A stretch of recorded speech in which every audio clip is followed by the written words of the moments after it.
მთელ კლასს უხაზავდი მე და ჩემთვის მეზარებოდა ხოლმე დახაზვა და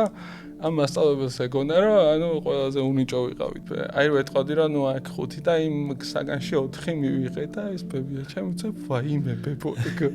არავის არ უთხრა რასი ფიქრებენ ჩემი შვილიშვილი ალბათ მაგ მადლობას ვერაზოს ვერ გადავხდი ჩემი მშობლებს რომ მაგაზე გამოვყვნენ რა იმიტომ რომ დღემდე ვერ წარმომიდგენი ახლა ამის გარდა რა უნდა მეკეთებინა რა ჩემი მისვლა ესე ბჭყალებში ეშინოდა იმიტომ რომ რამე თუ არ მომეწონებოდა თავიდან ვაკეთებინებდი ხოლმე და ეგ იყო ზუსტად ეგ ჯადოსნური სიტყვა რომ მეიერმა თქვა რომ თავიდან უნდა გავაკეთოთ და სინამდვილეში ნუ რა თქმა უნდა აი აქ ვიმუშავებდი ეგეთი კომპანია არ არსებობდა შავი შკოტით დავდიოდი მე წარმოვიდგინე და აი ხა ჩაკეტილი გზა არსებობდა ყველგან ხარებს ამოთელი შედიოდი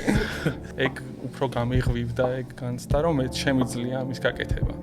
ძალიან რთულიანი ბიზნესის დაწყება თან მით უმეტეს არქიტექტორისთვის თქვი ხელფასე ვარი ანუ ნული შემოსავალი პროექტითაც არ დამიწყია რა, ანუ რაღაც შეკვეთით არ დაწყებულა ეგ. აი ეს ფული რო არ დამხარჯვოდა, ანუ ეხა ჩემ ძმასთანაც კი ჩემი ძმა, ანუ რაღაცა მერიდებოდა ყოველდღე ხო ვერ გამოვართვებდი და